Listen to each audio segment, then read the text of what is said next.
Well, thanks for coming back. It feels good. But, You weren't sure? yeah. Never really quite sure. But, yeah. But thanks for coming back. We're going to do 2 or 3 things today. We're going to basically review kind of what we did last week. And then we have a couple of people who are going to give what I used to call in the old days testimonies about how they heard God and what that meant to them and what an impact that's had on their life. And then we're going to go on and we've talked basically, can you hear me okay? Mm-hmm. Okay. Last week we talked, well, let me just launch into that. This is a topic. And the idea, of course, is that this is a mission statement of the UCC developed in the mid-90s, looking forward to the 21st century. And it identified a number of ways in which God was thought to be speaking.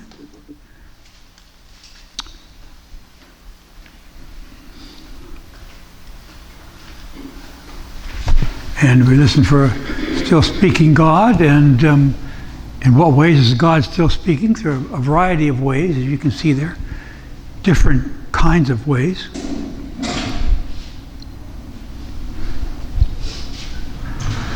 And then we talked about some biblical kinds of things about that, although this isn't the primary focus of our class. Isn't the Bible says God speaks. The primary focus of our class is to kind of diminish that and expand other kinds of things, other ways in which God speaks to us. And so we have a variety of stories. This is just a few of the many, many biblical stories about that. And I thought this was really interesting by Lily Tomlin. Does God still speak to individuals? And so we're going to begin today with 2 people who are going to share their stories, brief stories about God speaking to them. And Paul is going to come and talk to us. So this is only the 6th or 7th time Paul has ever shared this. So give him your due respect and don't make noise. Well, it took Ed and a glass of beer to get this out of me. I don't know how to whisper. Okay, all right. You hold it for me. Anyhow, when I was at a summer camp sometime in junior high. What year would that have been? 57, 58? Somewhere in there. Yeah, because we're about the same age. And, well, I'm 80 now, so that's what I'm saying. Anyhow, I accepted the Lord, and at that time, I was showered in euphoria just for a moment. And and since then I rarely talked about it, but at that moment I knew that I was loved by God. Excuse me. That's the lasting impact, Paul. Yeah. I don't normally do this, but I've lived my life knowing that. And I didn't realize how important that moment was till recently. I started thinking about it again. It was important. Yeah. Thank you, Paul. Thank you. And the next person we have didn't take me a glass of beer, just took me a lifetime of living together. Therese talking about a number of her experiences in which God has spoken to her. Can you all hear me okay? I'll forget and I'll whatever, so just remind me. I feel like I'm well, you have to police do that station because you're or on, something. You have to do that because you're on camera, sweetheart. Okay. Yeah. All right. Okay. I wanted to talk to you about the ordinary experiences of God's communication, because it's not just saints who had visions and things of that sort, things most of us don't aspire to. It's ordinary as well. And so I'm going to do that by way of my own experiences. I guess the story starts when I was a kid. I was kind of a shy and introverted kid, and I was really drawn to things about God. I read a lot of stories about nuns and mystics and things of that sort, and I talked to God all the time. There was a time when I was into science fiction when my big prayer was that God would send me back in time to meet Jesus. So that never panned out. But anyway, so Until she met me, of course. right, I understand. yeah, and that was just as good. So anyway, I fell away from the church for a while, and when I came back, I came into the charismatic church, which was far from the liberal Episcopalian church I grew up in, but I came into the charismatic church, which has its pros and cons. One of the pros for me at that time was it was the first time anyone validated that internal experience of God. That was considered normal in that kind of an environment, and I loved that. I loved being able to explore that and really try to become aware. And I always do this because this is where I feel God. So early on, I was in a home study group, a Bible study group, taught by an older couple who seemed to have everything together and know everything. I was extremely intimidated by them. Well, one day I started thinking about the wife, and I had this just strong feeling that I needed to talk to her and tell her that whatever she was going through, it was going to be okay, that God was there for her. And I thought, I'm not approaching her, you know. I mean, she's up here on a pedestal. But it wouldn't go away, and I didn't do it. So a few months later, I did talk to her finally, got up my courage. I said, back in July, I had this feeling, and she said, I wish you had told me. I was going through a terrible time, and that would have made a whole lot of difference to me. She said, don't ever ignore that voice. Don't ever ignore that voice. So I didn't. And from then on, I make it a practice to try to pay attention. And if I think about someone, they come to my mind, and I feel like praying for them or whatever, I do pray for them. But I also, if I know them well enough, I'll give them a call and just say, I don't say, God told me to call you, because I could always be wrong. I've been wrong a lot of times. But I give them a call and say, hey, how are you doing? Are things going okay? And more often than not, there's something that they need to talk about and want to talk about, and I can encourage them. So I think that can happen for all of us. It's just a matter of paying attention and being willing to kind of step out there with it and make that phone call, make that contact. That's an ordinary experience of God's communication. When I was in that charismatic environment, I went through a really hard time. This is a kind of a miraculous communication story I want to share with you. And I went to, there was a church service one evening. It was just for prayer for healing, and I went. My body wasn't sick, but I felt like I really needed healing from all the pain in my life. And so I went, and my friend Robin went with me for moral support. At one point, they said anyone who wants to can come up to the altar and pray. So I went up to the altar and closed my eyes and prayed, and I felt a hand on my shoulder. I said, Robin, thank you, It's good to know someone's with me. And so then I went and sat back down, and as we were going home, I said, Robin, thank you for coming up and putting your hand on me like that. That meant a lot. And she said, what are you talking about? So I said, when you put your hand on my shoulder while I was praying, you just left it there. She said, I didn't come near you. And I said, well, who was it? She said, there was nobody. I was sitting here the whole time watching you, and there was nobody near you. And so I could still feel that hand, the warmth and the weight of it.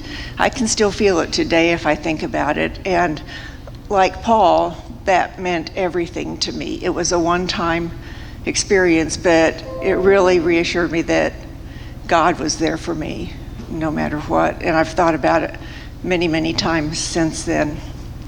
The last thing I wanted to share with you is about another example of God communicating with ordinary people for ordinary reasons. When I was working as a therapist, I worked with a lot of women who had been sexually abused as children. They seemed to kind of gravitate toward me. I seemed to develop some sort of, I don't know, not ability, but anyway, I enjoyed working with them, and that was interesting and meaningful work to me. And so I had a lot of those kind of clients, and they were mostly Christian women, almost all Christian women.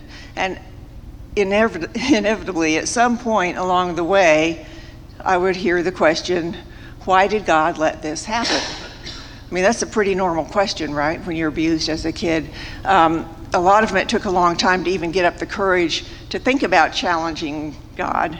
So they would ask, why did God, And early on, I tried to answer that for them. I tried to give them, I had all these great theological thoughts, or so I believed. And it was never any help. It's never any help to tell people why you think something's happening to them like that. And so I began thinking about it, and I thought, well, they're asking the wrong person. If I believe God speaks to people, ask God. And so I started telling them that. Well, I don't know. I don't have the answer for you. Talk to God. What does God say when you talk to God about it? And I would have said him at that time. When you talk to him, they'd say, well, I never mentioned that to him. I'm too angry and hurt. And it was like, I believe God probably already knows you're angry and you haven't been struck down yet. So you might as well just come clean. But talk to God. Ask that question. Why did you allow that to happen? Well, what if God doesn't answer me? And I thought, this is maybe not very kind, but I thought it was practical. If that's the kind of God he is, then do you still want to be involved with him? So anyway, so they would go away and pray, and sometimes it would be weeks or months. I'm asking, I'm praying, and I'd say, just keep on. So my role became just the encourager there. Inevitably, almost always, they would come back to me and say, with just this brightest face, God answered my prayer. God spoke to me. God told me. God made me understand that situation. And they would share it with me, and it was different for every single one. God didn't give them any theological answers, didn't give them my theological answer, didn't give them the same answer. And when I heard the stories, I would think to myself, if that was me, that wouldn't have really done the trick. That wouldn't have meant much. But God knew them, and God knew what they needed to hear. And God spoke to them. And these were just ordinary people, kind of broken people. And when they went to God, God communicated. I've thought of that many times since, remembering that God is always here for us. And if we will turn inward and look for God and ask those questions, perhaps we'll get the answers and get the peace that we need. Now, none of them got anything that completely cured them or made everything better in their lives. That it just doesn't work that way. But it made a difference. It was the beginning of healing and hope for many of them. Very touching for me. All right, I guess that's all I want to share. Amen to that, lady. Thank you. Two different kinds of experiences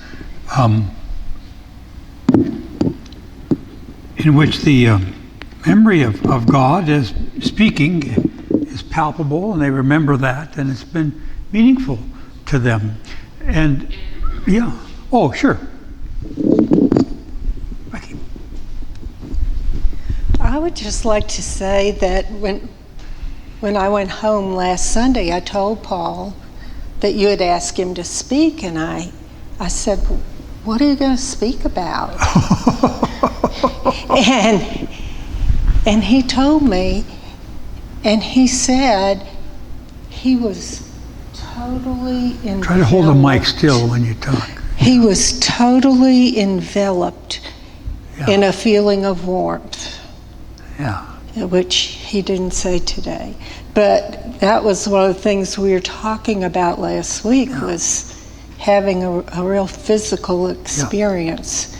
And it explained some things for me, because I'm a big worrywart, and he never worries about anything. He's totally confident that things will work out. Yeah. We're being cared for. Yeah. Thank you. It's often for Christian people who are raised in Christian homes and churches that these kinds of experiences happen in youth groups, those kinds of things. So we had those talked about two different kinds of people today, and we talked theologically, and we're talking about this little book. It's not a little book, but it's When God Talks Back, if you're interested in it. And as a professor, I'll tell you, read the footnotes, especially the notes in the back if you decide to do this. Very, very interesting and enlightening. When God Talks Back. And so much of what we're talking about these 5 or 6 sessions, we'll be talking about Luhrmann's book. So does God still speak to individuals? Apparently so. And we gave you the biblical list of things, and then we presented a historical list of God speaking to different people, different times, including Martin Luther King, and then including Oral Roberts.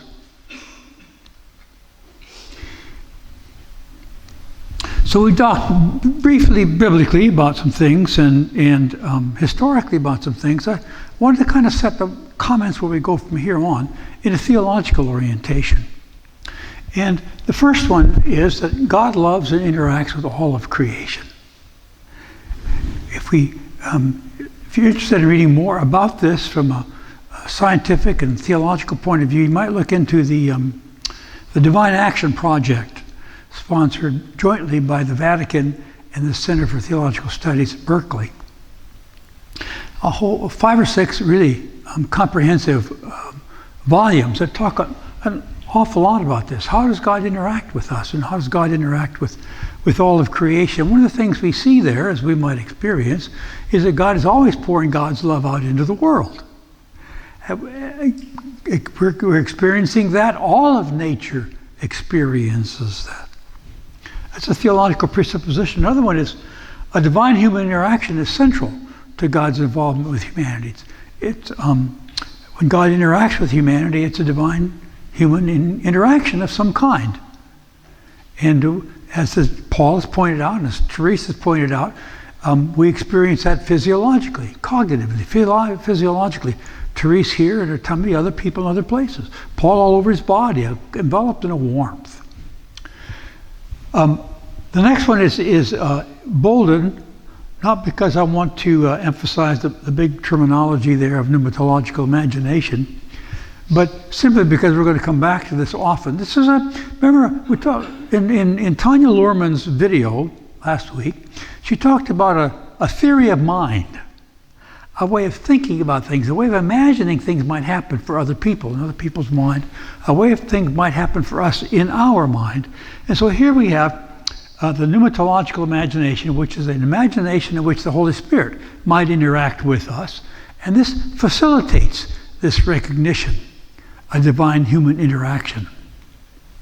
And then, as you've seen, we talked about Scripture and history depict this divine human interaction. And then what we're going to go on to talk more about next few days, a few sessions, is how science and theology demonstrate a divine human interaction. All of this is in the service of helping us to understand that God is still speaking, and to enable us to become aware of how God is speaking, and perhaps to open ourselves up to experiencing God speaking to us, and then to talk together about how this might happen. I don't know how to facilitate this particularly, given that this is a video kind of a thing, but rather than my simply standing up here and talking to you, I prefer to be dialogical. So if you have a thought or a question or something like that, I'm just going to put this out here. And Corinth, if you kind of keep your eyes open for whoever might do that. And if you have a question or a comment you want to make as we're going along, just let me know and we'll talk about it. So these are our theological presuppositions that we're beginning with. And a theology or a theory of mind. Now Luhrmann says that what this looks like for her from her work, and it rings true for me in the number of years in which I've been working in this kind of thing is there are four sorts of things that make up this theory or this theology of mind that you'll see as we go forward. There's a sense of boundedness, a way to which the God or the Holy Spirit can be understood as participating within the mind. Now God, the Holy Spirit, is kind of a way of understanding the Spirit of God. You know, historically they talk about the Trinity, and so Trinitarian or not, it doesn't matter. It's the Spirit of God that speaks to us somehow, but it's a way in which you can understand and participate with that in our mind. There's an interiority about that the importance of an inner intention and in some kind of a feeling that arises from that. And then there's a sense of sensorium, a way in which the senses are valorized. That means we begin to value our senses and the human sensations, sensations and perceptions that happen for us. These become valuable, and we value them and see them as part of the way, and one of the ways in which God speaks to us. And then an epistemic stance, that's a way of knowing, and this is a way in which a claim or experience is held to be true. So we might say to Paul or to Therese, well, how do you know? And so Paul is going to say, well, I had some feelings that are still with me all these years later. Over 60 years later, I still feel these feelings that are still emotional for me. And Therese recalls these things too. These are ways of knowing. Now in the literature, if you won't mind a little professorial digression here, they don't talk necessarily about, you've heard people talk about speaking their truth, speaking their individual truth. Well, there's a kind of they call it an evidential force of truth. So in the philosophy of religion and other psychologies of religion, it's true for a person if it's true for a person. It's their experience. You can't refute that. Now we have to take a look at what happens as a result of that experience, and we'll find out and talk more about that as we go along in these sessions. So when we're talking about, I don't think I can go back on this. It's not working quite right, but let me try. Oh, I can. We'll go back to this. It's a way of thinking about our mind that anticipates and envisions God interacting with us in our mind. Now, our mind is not our brain. Our mind is our complete being. And in fact, some of you are aware of this, Gregory Bateson and others would say that our mind is developed from all of us. We create a kind of mind together. So it becomes a sociological concept, the concept of mind. Now, in Luhrmann's work, she talks about two kinds of capacities that people have developed that enable them to have God speak back to them. The first one she talks about is porosity. Picture the word porous. A culturally influenced cognitive factor that allows for an openness toward receiving influence from outside of oneself, say through spiritual entities or spiritual practices. Now, this is not necessarily an individual thing as much as it is a cultural thing. And when you read anthropological literature, you read religious literature, you'll find in fact in all three theistic faiths, you find this kind of thing happens. There's a cultural orientation, a cultural openness to God speaking to us having some kind of interaction with God. An experience of some kind. Now, interestingly enough, what Luhrmann and others have found is that not only in what we might call religions, but also in some other kind of spiritual beliefs, this is also true. So there's some kind of openness. There's a cultural acceptance from a group of people. They found all over the world, different kinds of experiences, have this openness to receiving influence from outside one's self. Say through spiritual presence events. A feeling, a palpable feeling, a voice, seeing something, feeling something, hearing something, so forth. people expect to have God speak back to them by placing mental images or thoughts, impressions in their mind, or making their body feel a certain way. We've had examples of both of that today. A body feeling a particular way, and an impression in mind. Over the course of time, I've learned that if I continue to think about someone quite often, and I need to call them. And so more than once I've called them, and they've said, well, you know, I'm glad you called, like Therese mentioned. And so you learn to become comfortable with that. Now, I grew up in an environment, as you know, in the Pentecostal movement, and as a Pentecostal minister for a long, long time, that this cultural thing was kind of there for us. You kind of grow up into it, and it's not unusual.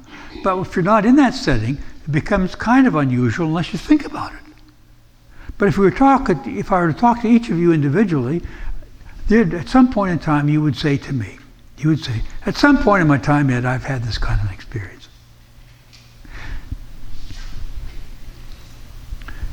So what I found in my research is that counselors who consider themselves to be part of the Spirit and Power movement, that's the new euphemism for Pentecostalism, is the Spirit Empowered movement. So people, these are from when I was working at ORU. They were open to, in fact, they needed to experience the leading of the Holy Spirit in their counseling endeavors.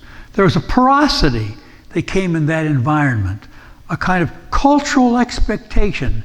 And if you've ever seen an ORU chapel online, or you've ever seen some other sort of a charismatic or neo-Pentecostal service or something online, you've noticed this kind of porosity.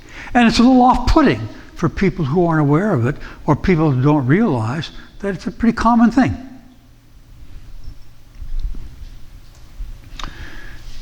Now, I would suggest to you there's a culture here. A culture of porosity in which we are open to receiving and sensing. We all expect it, that God enables us and helps us to grow in spirit and to work for justice. We're open to that. It's a cultural expectation. It's built into this congregation, into this church. Now, before I go on to talk about the second, are there any questions about this porosity business?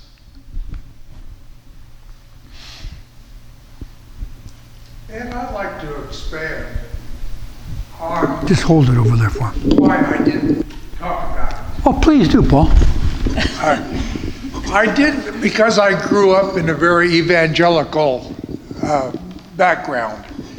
There were Christians that regretted the fact that they didn't have a physical reaction. Regretted the fact that they did not have. They weren't sure that they were as Christian as they needed to be. And so I rejected that very early in my life, and so I didn't talk about it. You rejected, what was it you rejected? That because because I didn't want people to think that I was a better Christian because I experienced that moment. Okay.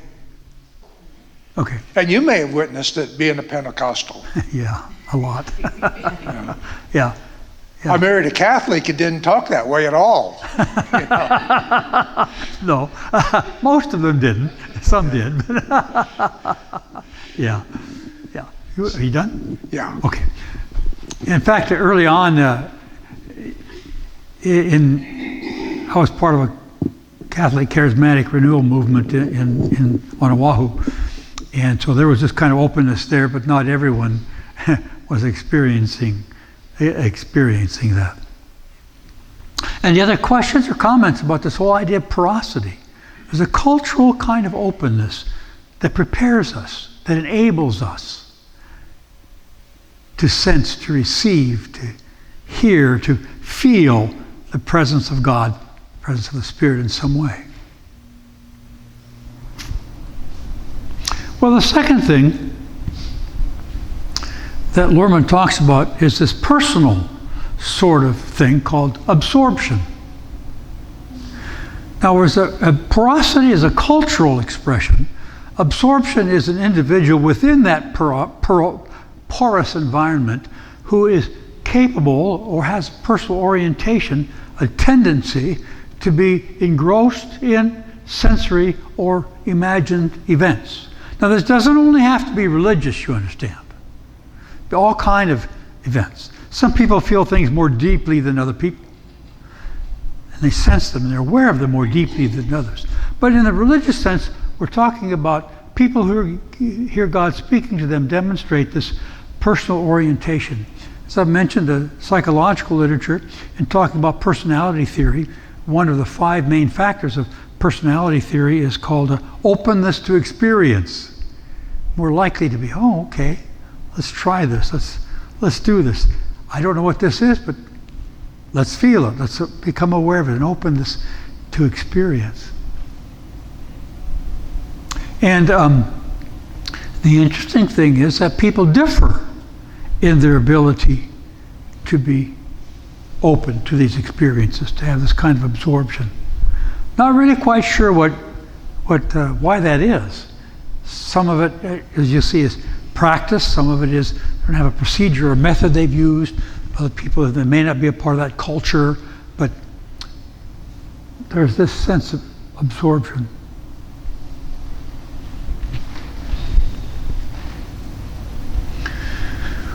This is what it looks like. Paying attention to thoughts, feeling, images, and body awareness, treating those sensations as important. Imagining, visualizing. Paul, did you have any kind of visualization with that when you felt that warmth? Not visual. Okay, but just palpable, felt it all over your body. Physical, sure. Okay. Therese, did you ever have any kind of visualization about some of the kinds of things that you... Well, my internal experience is where most of these things happen for me. Yeah. Okay. I kind of live in there. Yeah. Okay. No, I didn't see God in front of me. But it was definitely, You didn't need to. It was there. Yeah. I was buried in His presence. Wow. That's a great phrase. Buried in God's presence. Yeah. So somehow people have this ability to enter into these experiences, and they don't shrink back from them, they move into them. Now, moving into them requires a whole level of trust. Trust not only in the community that you're a part of, perhaps, trust in the source of the epistemic source where you think all these things come from, believing that and accepting that. If you grew up in the environment in which I did, in the evangelical community that Paul did and others of us have, there's a kind of trust that comes with that community. When you're, pardon me, until you develop the cognitive ability to start questioning it and thinking about it and reading things from a wide variety of ways, you just kind of accept that. And it's part of what you expect to happen. So you move into it. Imagine it, you visualize it, or you may even become involved in it in some ways.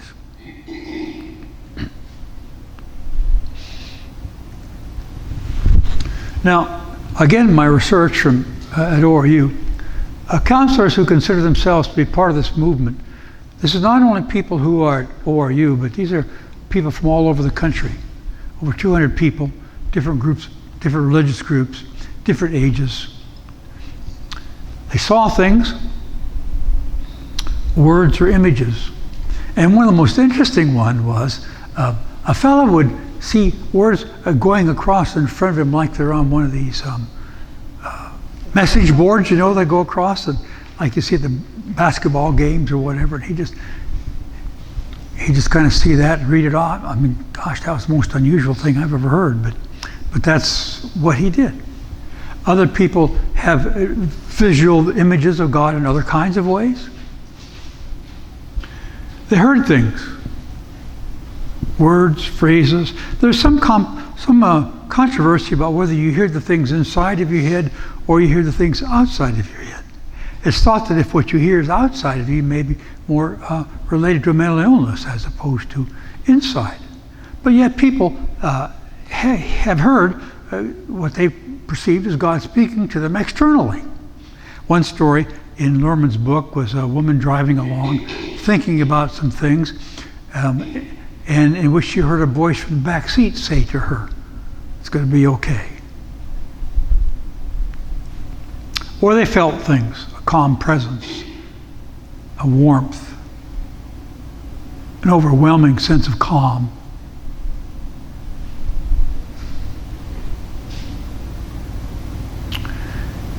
Now, before we go into here, let's go back here and see if we have any questions or comments about absorption.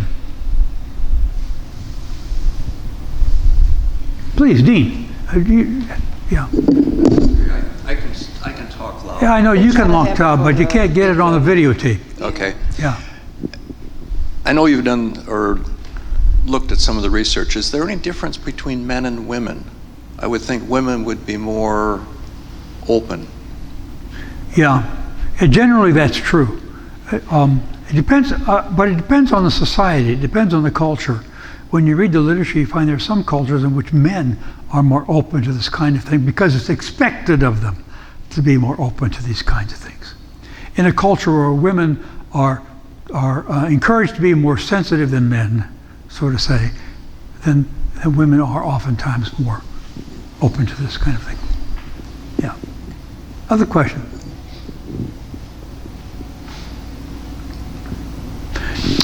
Have there any others of you here who've had these kinds of experiences that you'd be willing to talk about today? Why are you hitting Corinthia? Maybe you want the mic, because I know it happens to you a lot. It does. Yeah. Yeah. Tell us an experience or so. Sure. This resonates with me from my own personal experience. Quite frequently, things will come up, and I will tell Corinthia, that's why I keep looking at her while we're talking about this, and I'll be like, I don't know what this means, but I'm supposed to do this thing or go this place or say this thing, and often when it happens, like you said, you didn't know you don't know why, but then there's some confirmation that it was the right thing to do, or there'll be an impact on someone, and I'll say, I don't know what this means, but I'm supposed to tell you this. So this really resonates with me quite often. But we have an ongoing conversation where I'm like, how do I know it's God? I don't know what this means. Am I doing the right thing? So I do question it a lot. So this series is really resonating with me because I'm like, I don't know what any of this means. Yeah. So, but I just try and be obedient. Sure. And as you said, have faith that this is what I'm hearing or feeling or experiencing is actually God, and God is speaking or showing me signs or whatever. Yeah, but those kinds of experiences are embedded in a culture now. So in some cultures, that's fine. But in other cultures, I don't dare talk about this because it's not the norm. I don't want to be embarrassed. The reason I've never given in to those kinds of things, even though I was raised in that culture, was I never wanted to be embarrassed. And I have to admit, I didn't want to be wrong. So,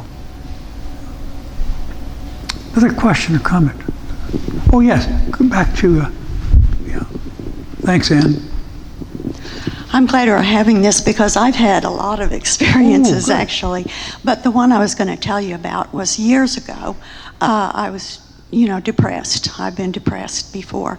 And so I was just kind of like not off the couch depressed, just really depressed.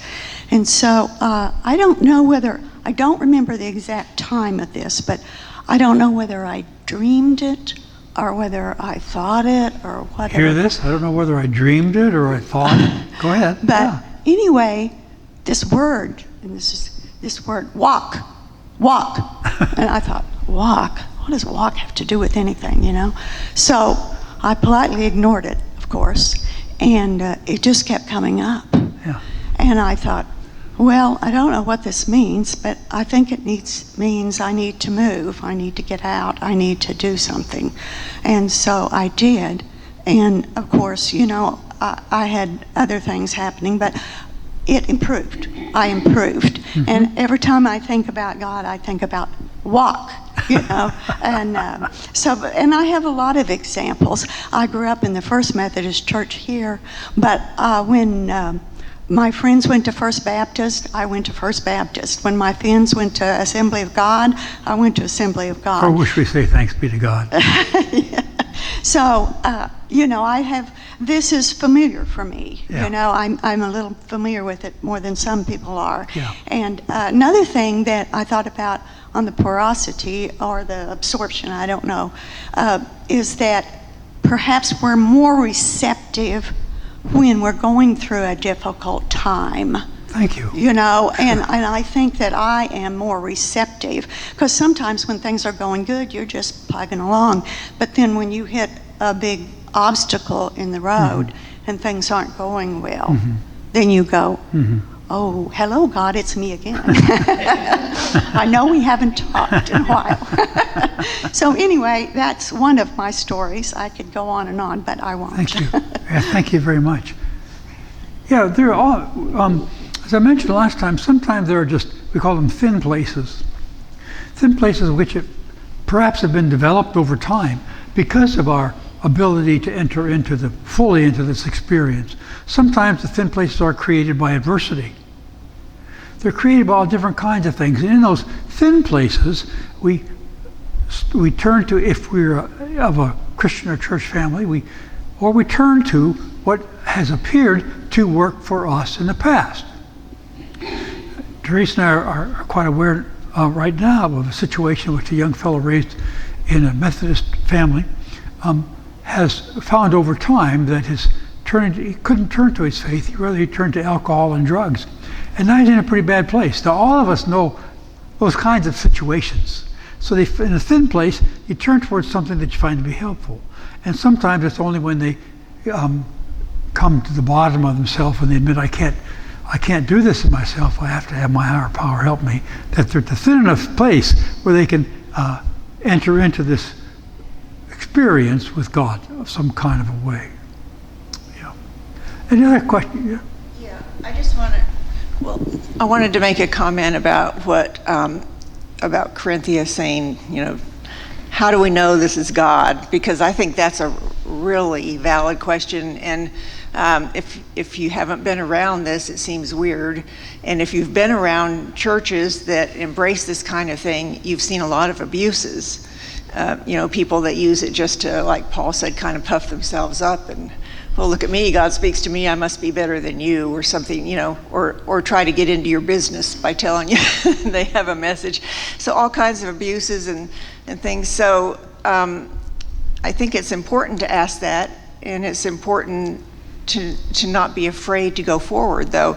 And for me, what makes sense is, does it seem to fit the situation? Does it turn out that, that was on point? And the other one is, and even more important, is what you're saying consistent with God as we know God to be, and the way God works in the world, and the way God is. Yeah. Yeah. Thank you. That is the big question. How do I know? I'm just laughing because that is exactly what She said doesn't to listen. me.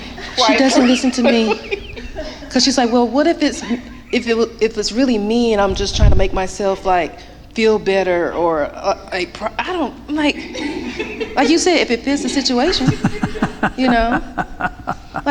really think you're that what's the word I'm looking for? Self-absorbed, to where you I'm going to give $100 to this person so I can feel better. No one does that. That's not your character. So that's why I appreciate It you will saying be out that. of character for what you know. Yeah. Sure. Yeah. Can always ask, does it harm anyone? Does it harm Does it anyone? harm Sure. anyone? Sure. Is another thing Yeah. that I ask occasionally. Am I being led to do that, and will it harm them? Well, occasionally it may emotionally harm them, so you probably shouldn't do it. Yeah.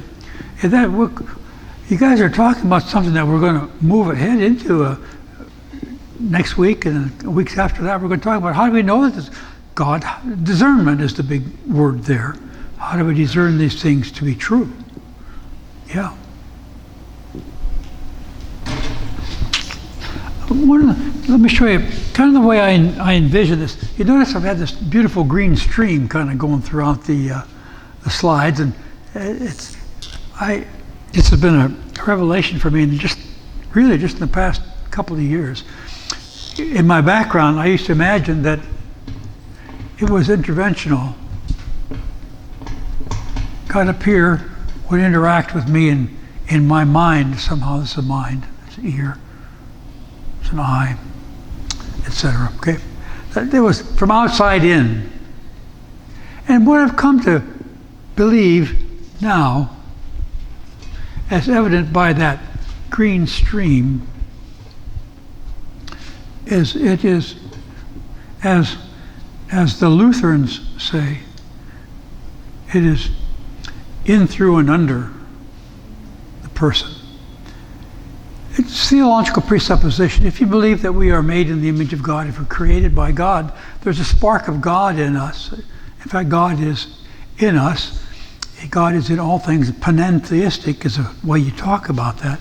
And so it's more of our responding to that in a collaborative endeavor. So kind of the way I envision that is you have sort of the,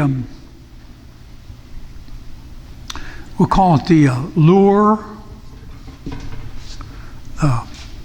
flow of information is another word you often hear. Flow of information that moves toward, comes close to a person. Again, it's kind of a person. His eye is the wrong way. You didn't go to art school. That's so weird. No, I didn't. You can tell. So now the porosity and all that is here in the brain somewhere and throughout the entirety of the system. So as the flow of God seems to come to us and speaking to us in whatever way it happens, we kind of sense that. Now, there's a whole lot of stuff that goes on here, a lot of misfiring and so forth, that enables us to accept that or not, and to move along with that or not to move along with that. And so sometimes we learn from our experience and we cycle back and we say, well, maybe that didn't really happen, or maybe it did. So this part of us is culturally encouraged, but also it's personally, and I'm going to use the word purposefully, developed.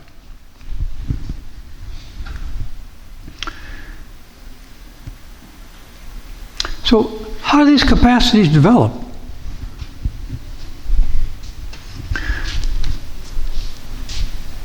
Well, it's a little simplistic to say this, but they develop as you use a method or procedure. Now, many of us who've had these first experiences, like Paul or myself, or even, perhaps even Therese, when you got started, it just kind of happened to you. And then if it begins happening to you, you begin to see kind of the pattern of what happens to you. So you develop this method or this procedure. I talk about it.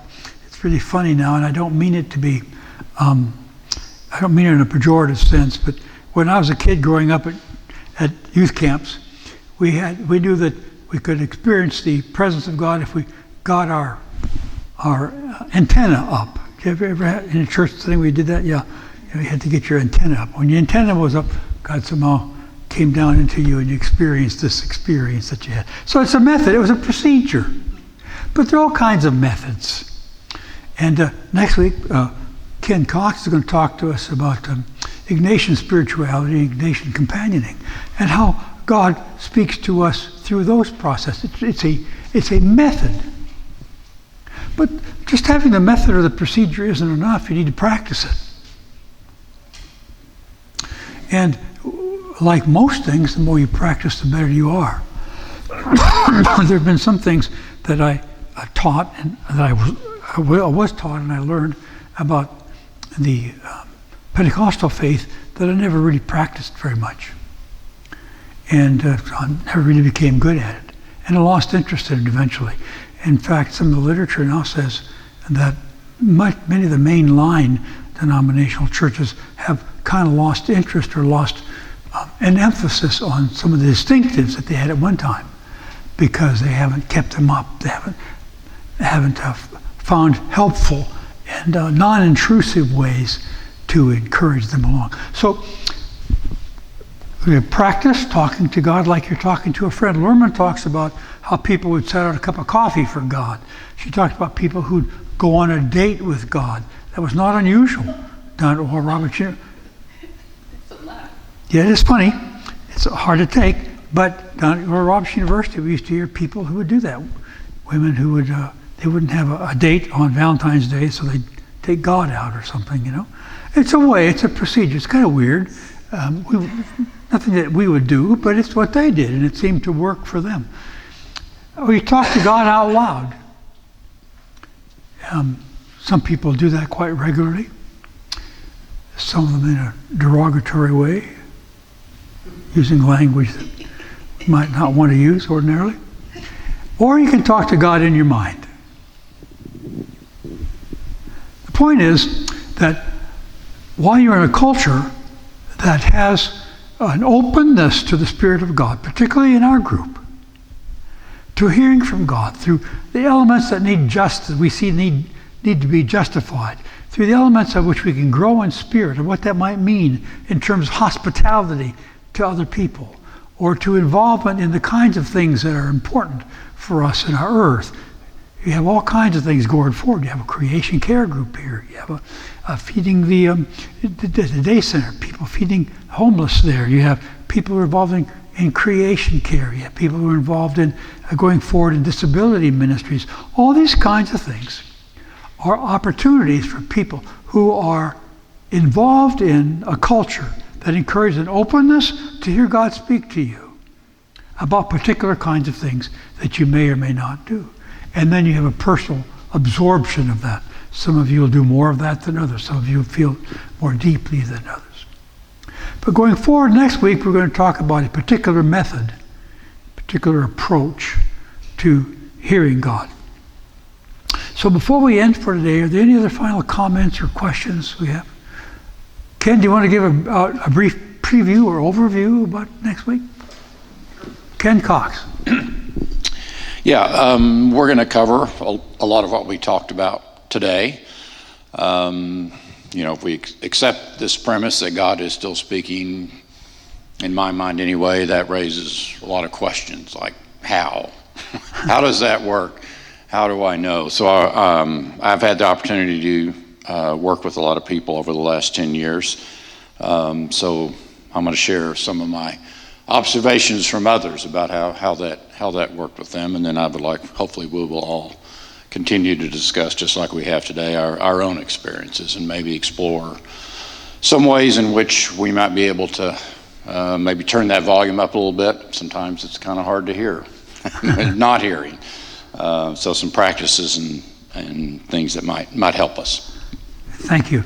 In fact, that's an analogy I heard a guy talk about one time at a conference about kind of the radio idea of tuning in those old radios you had when you were a kid, and you kind of go back and forth trying to find the right frequency, and then you turn it up also.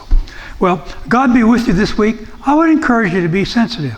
How might God be speaking to you this week? How might you notice the presence of God this week? It may not be a voice, may not be an image, but you may sense something with kind of a thin place. You'll have an opportunity here in just a few minutes when we enter into the service. One person told me that in our services, the way in which this person experiences God is during communion. A sense of closeness, a sense of intimacy, a kind of a thin place for this person. Go with God.